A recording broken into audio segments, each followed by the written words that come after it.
Métodos de la psicología.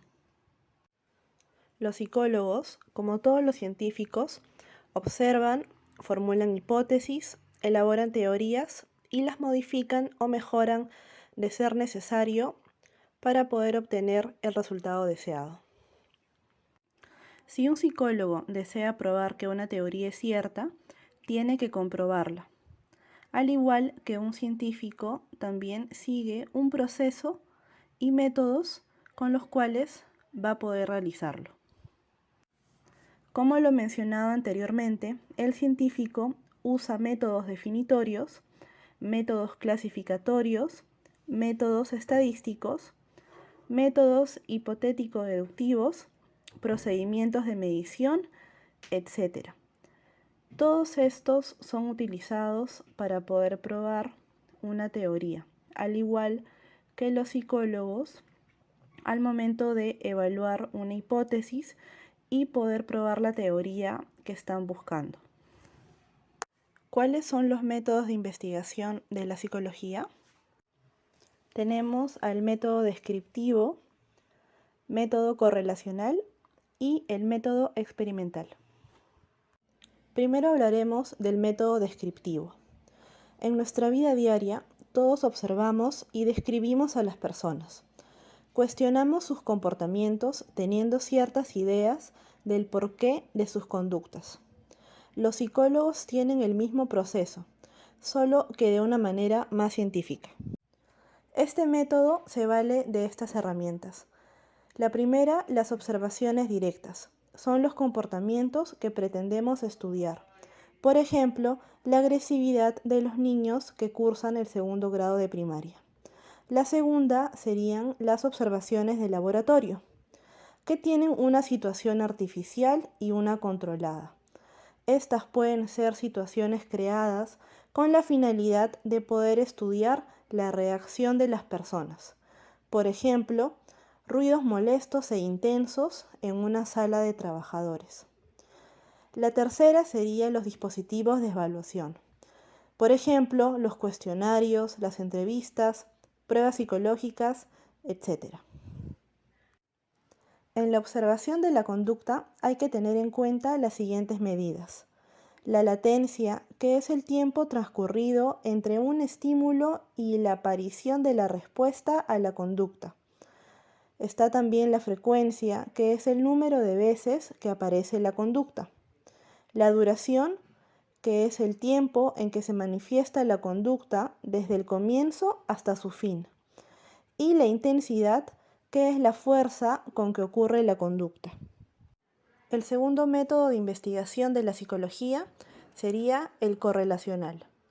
La correlación establece las relaciones entre una conducta y otra, de tal modo que la presencia de una predice la aparición de la otra consecutivamente.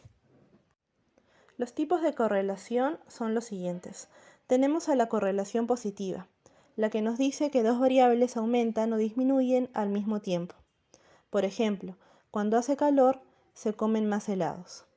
Tenemos también a la correlación negativa, la que nos dice que si una variable aumenta, la otra disminuye.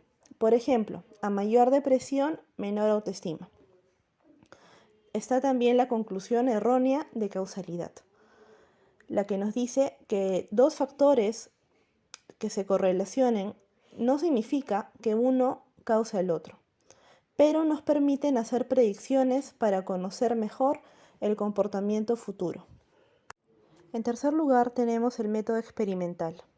Este método consiste en manipular un aspecto que resulta controlable y que llamaremos variable independiente, para analizar el efecto que produce en el otro, normalmente relacionado con la conducta, y que llamaremos variable dependiente, de manera que al modificar la primera, resulta también modificada la segunda.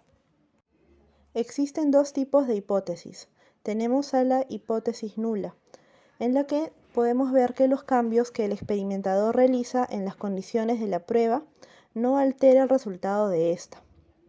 Tenemos también a la hipótesis alternativa, en la cual vemos que un cambio particular en las condiciones del experimento alterará los resultados de este. Si varía una condición, los resultados también varían. En cuanto a esta hipótesis podemos tener un ejemplo. La música de piano, escuchada en los momentos anteriores a un examen, afecta positivamente a la disminución de la ansiedad que éste produce. Tenemos estas variables. La dependiente, la cual es la ansiedad producida por la proximidad del examen. Tenemos también el instrumento para medida objetiva de la ansiedad, que sería una prueba tipificada. La variable independiente, que sería un fragmento de piano, que sería un vals opus 64 de Chopin. Tenemos también los grupos experimentales y de control. Los seleccionaremos en una clase de forma aleatoria. El proceso, que sería la forma en que realizaríamos este experimento. Se separan los grupos, el grupo control haciendo las actividades normales y el grupo experimental escuchando en un lugar aparte la pieza de piano. Realizan juntos el examen y después contestarán de nuevo el cuestionario. En caso que hubiera diferencias significativas en el grupo experimental y no en el grupo control, podemos considerar que son debidas a la variable independiente, la audición musical.